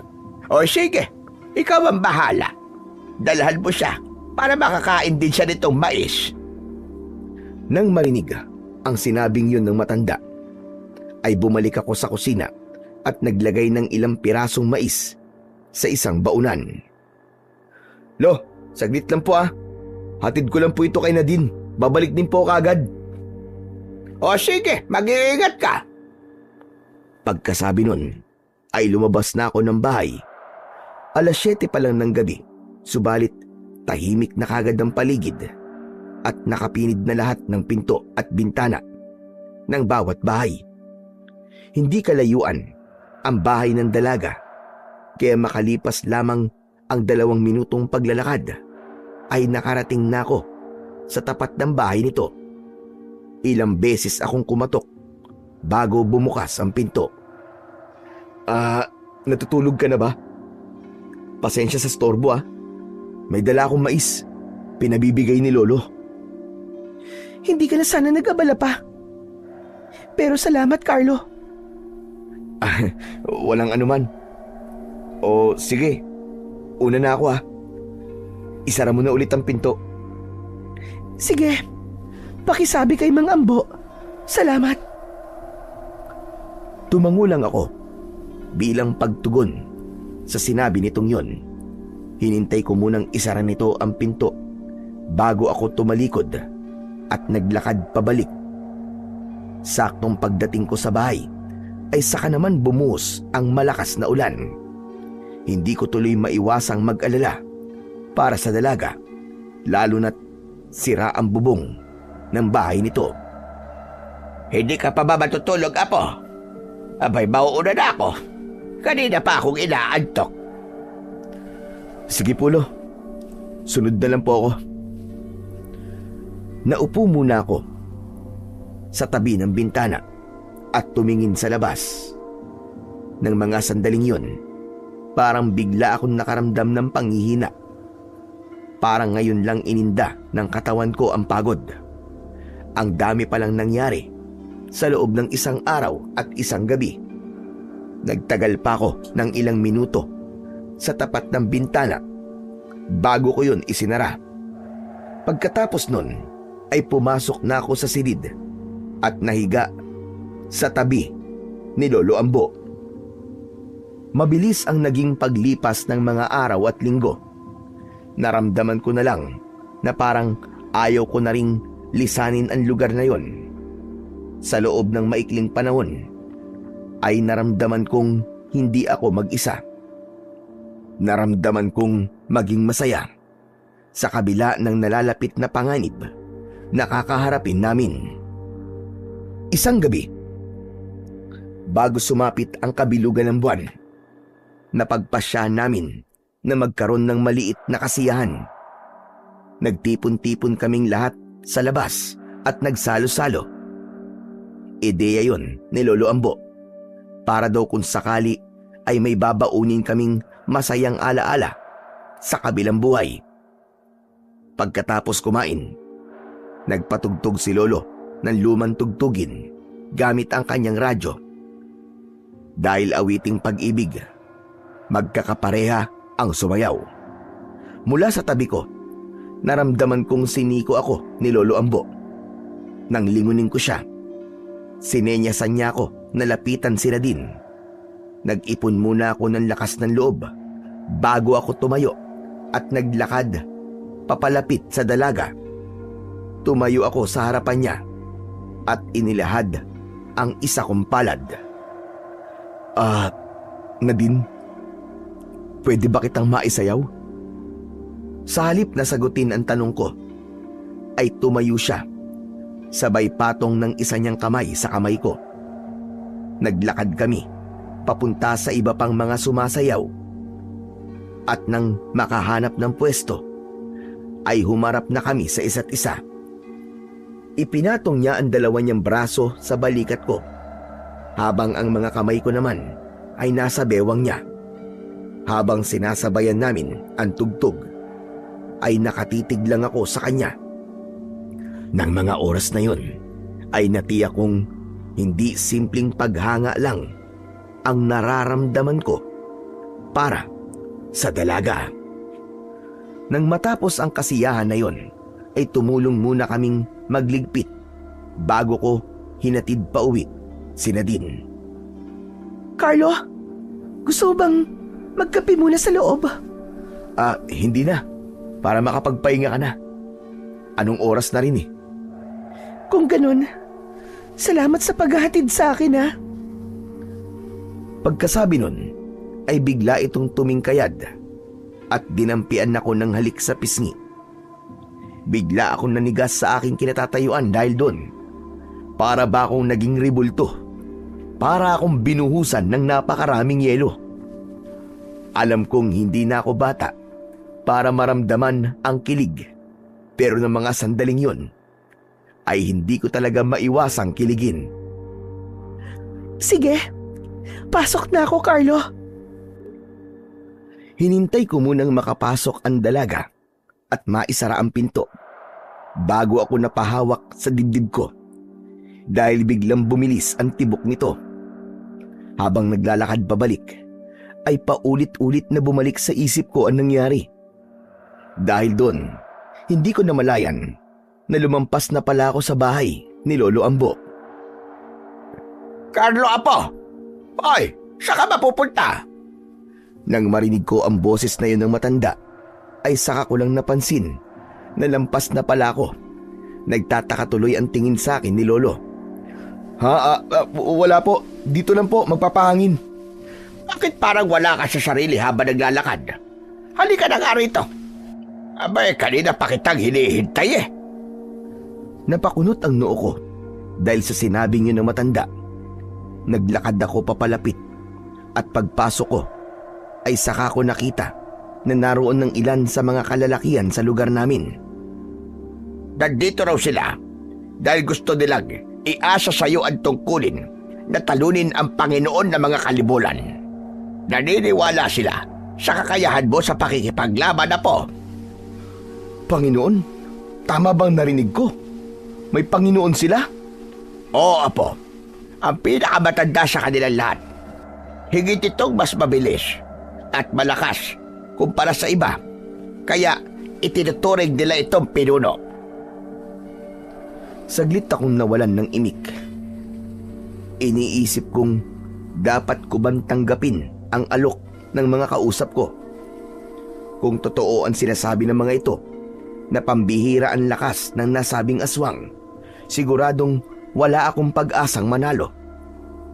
Kung tatanggapin ko po yung sinasabi nyo, para ko na rin po kayong pinaasa na kaya kong talunin ang aswang na yon. Ayoko po kayong mabigo dahil sa akin. Naniniwala kami sa katapangan mo, Apo. Kung sakali mang hindi ka magtagumpay, kasama mo pa rin kami hanggang sa huli. Kung ganun sige payag na po ako. Pero hindi po ako nangangako na kaya kong manalo. Ang maipapangako ko lang ay gagawin ko ang lahat ng makakaya ko. Sapat na sabi nyo na po. O siya, sige na. Magsiuwi na kayo mga kasama at baka inihintay na kayo ng mga asawa ninyo. Bago umalis ang mga bisita, ay lumapit muna sila sa akin at nagpasalamat. Sinabi ko naman sa kanila na saka na lang sila magpasalamat sa akin kapag tapos na ang lahat. Nang wala na sila, ay nilapitan ako ni Lolo Ambo. Umamin ka na ba sa nararamdaman mo kay Nadine, Apo? Po? Umamin? Ano po bang ibig niyo sabihin? Ay, nako. Huwag ka na magkailak sa akin. Pinagdaanan ko na rin yan. Alam ko may pagtingin ka sa kanya. Ano? Nagtapat ka na ba? Si Lolo talaga Pero Lo, hindi pa po Saka na lang siguro. Kapag maayos na po ang lahat. Anong saka na lang? Paano? Kung hindi ka na magkaroon ng pagkakataon, sige nga. Sa tingin ko naman, ay may pagtingin din siya sa'yo. Sana nga, Lo. Pero saka ko na lang po problemahin yun. Sa ngayon, kailangan ko muna mag-isip kung ano ang gagawin ko bukas para tapatan ang lakas ng aswang na yun. Kailangan mo ba ng armas, Apo? May nakatago ako rito. Bigay pa ito sa akin ng tatay ko nung siya ay buhay pa. Pagkasabi nun, ay pumasok ang matanda sa kwarto at nang lumabas ito, ay may bitbit ng isang mahabang bagay. Namangha ako nang mati ako kung ano yun. Isa yung katana o mas kilala bilang samurai sword. Nang iabot yun sa akin ni Lolo, ay kaagad ko yung hinugot. Kuminang ang talim nito matapos maalis mula sa kaluban. Lo, ipapagamit mo sa akin yan? Kung makakatulong ba yan bakit hindi? Alam mo ba kung paanong gumamit niyan? Ngayon lang po ako nakahawak ng katana. Pero kaya ko naman po itong dalhin at gamitin. Mabuti naman kung ganon. Alam mo ba, Apo? Simula nang ibinigay sa akin yan ng tatay ko, ni minsan hindi ko man lang yan tinangkang hugutin. Pakiramdam ko kasi, masusugatan ako sa oras na ginawa ko yon. Kaya itinago ko na lang. Kung gusto mo sa'yo na lang yan. Ipapamana ko na sa'yo. Gusto ko sana pero wala naman akong paggagamitan yan. Kaya itabi nyo na lang po ulit pagkatapos ko pong gamitin bukas. Kanina parang hindi ka sigurado na mananalo ka. Pero ngayon, mukhang mataas na ang kumpiyansa mo, Apo. Parang ganun na nga po, Lo. Handa na po akong harapin ang aswang na yon. Tignan ko lang kung matalas pa ang ngipin niya kaysa sa talim ng katana na to. Pagkatapos ng pag-uusap namin na yon ni Lolo, ay nagpaalam na siyang matutulog. Ako naman ay nanatili pa ring gising at pinag-aralang gamitin ang hawak-hawak na armas. Nang hindi makontento, ay lumabas ako ng bahay at lumapit sa sagingan. 3 puno ang sabay-sabay na naputol at bumagsak matapos ko yung atakihin. Nasisiyahan akong naglakad pabalik sa loob ng bahay matapos kong matiyak kung gaano katalim ang sandata na hawak ko. Kinabukasan, maghapon kaming abala sa paghahanda para sa nalalapit na paglabas ng bilog na buwan. Tumulong ako sa pagkuha ng mga sanga ng kahoy para gawing sibat. Ibinigay namin yon sa mga kababaihan para may magamit silang pandepensa kung sakaling may lumapit na aswang sa kanila. Bukod doon, sinabihan ko rin sila na magdala ng bawang at asin. Kinagabihan, 9:00 pa lang, ay paisa-isa nang sumulpot ang mga kalibulan. 2 sa mga kasama ko ang kagad na nasugatan matapos makalmot, kaya sinabihan ko na magtago na lang din para hindi na madagdagan ng sugat. Nang lumalim ang gabi, dumating na ang hinihintay ko. 5 kalibulan ang dumating, kasama na roon ang pinuno ng mga ito. Nasabi ko yon na ang pinuno nila dahil ito ang nangunguna. Nang makita nito ang nakakalat na bangkay ng mga kauri nito, ay bigla itong umatungal sa galit. Dahil putol ang mga katawan ng mga aswang, sa akin tumuon ang atensyon nito. Nang mga oras na yon, ay hawak ko sa kamay ko ang katana. Kaya nalaman ng aswang na ako ang pumatay sa mga kauri nito. Hindi ko inaasahan ang naging mabilis nitong pagkilos. At bago pa man ako makaiwas, ay nagawa na nitong kalmutin ako sa likod. Umayos ako ng tayo kahit sobrang sakit ng natamo kong sugat. Subalit hindi pa man ako tuluyang nakakabawi, ay muli na naman itong umatake sa akin. Dahil doon, nabitiwan ko ang hawak kong armas at tuluyan na akong napaluhod. Pakiramdam ko, tatakasan na ako ng ulirat dahil parang gusto nang pumikit ng mga mata ko. Tumingin ako sa paligid at nang makita kong hirap na rin sa pakikipaglaban ng mga kasama ko, ay bigla akong nagkaroon ng lakas. Dinampot ko ang nabitiwan kong armas at inihagis ko yun papunta sa isang kalibulan na nasa bubong ng isang bahay kung saan naroon si Nadine nagtatago. Saktong tumama ang katana sa katawan ng aswang, kaya nahulog yun. Dahil wala na akong sandata, dinukot ko sa bulsa ko ang nakel. Ito ang armas na palagi kong ginagamit kapag napapasabak ako sa trouble nung nasa Maynila pa ako. Saktong kakatapos ko lang isuot ng nakel nang biglang may aswang na sumugod. Ang ginawa ko, umikot ako at inaperkat ko ang aswang. Bumaliktad ito sa ere. Sinamantala ko ang pagkakataon na yon. Sunod-sunod na suntok sa muka at dibdib nito ang pinakawalan ko. Hindi ko ito tinigilan hanggang sa nawalan na ng balanse at bumagsak. Pero maya-maya lang ay bumangon ulit. Susugod na naman sana ito, subalit naudlot yon dahil bigla na lang may tumagos na katana sa tiyan nito. Mula sa likuran ng aswang ay nakita kong nakatayo si Nadine. Siya ang sumaksak sa aswang. Akala ko ay babagsak na ito, subalit nagulat ako nang bigla na lang itong umikot paharap sa dalaga. Bagaman hindi ko inaasahan na yun ang gagawin ng aswang, naging mabilis pa rin ang pagkilos ko. Nilapitan ko ito at hinugot ang armas na nakabaon sa likuran nito at pagkatapos ay winasiwas ko yun. Wala pang 1 segundo, nahati na ng 2 ang katawan nito. Magkahiwalay yun na bumagsak sa lupa. Ayos ka lang ba? Hindi ka na dapat lumabas eh. Gusto ko lang naman makatulong. Ano ka ba? Munti ka na nga mapahamak dahil sa ginawa mo eh. Dito ka lang sa tabi ko. Huwag kang lalayo. Pagkasabi nun, nilapitan ko siya at hinawakan sa kamay. Dahil wala na ang pinuno ng mga kalibulan, ang hinarap ko naman ay ang iba pang mga aswang na buhay pa. Naging madali sa akin na ubusin ang mga ito dahil ang ilan ay sugatan na rin. Nang matapos ang madugon laban, laking pasasalamat ko dahil walang nawala sa amin. Pero halos lahat kami ay sugatan. Makalipas ang 3 buwan. Uy, ano na? Tititigan mo na lang ba ang bahay nyo? Hindi ka pa ba magdo-doorbell? Ilang minuto na tayo nakatayo dito sa labas Nag-aalangan kasi ako eh. Paano kung hindi na naman maging maganda ang pag-uusap namin? Ano ka ba? Ngayon ka pa ba atras? Ang layo ng biniyahe natin At isa pa, napag-usapan na natin to, hindi ba? Ang sabi mo, buo na ang loob mo na harapin siya. Oo nga. Pero paano kung ayaw niya pala akong makita?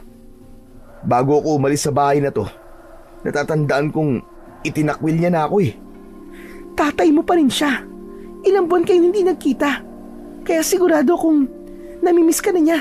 Kaya sige na, mag-doorbell ka na. Para malaman na nila na nandito ka. Nagpakawala muna ako ng malalim na buntong hininga bago ko pinindot ang doorbell. Makalipas lamang ang ilang segundo, ay bumukas ang pintuan ng bahay namin at mula roon ay lumabas si Tita Helena. Nang makita niya ako, ay tumakbo siya kagad papalapit sa gate at binuksan yon. Nagulat pa ako nang bigla niya akong yakapin. Maluwa-luwa siya nang bitiwan ako. Mabuti naman at bumalik ka na, Carlo. Matagal ka na naming hinahanap.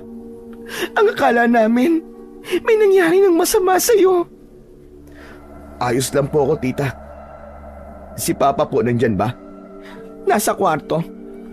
Halika kayo sa loob. Sigurado matutuwa yun kapag nakita ka. Ay, tita, sandali.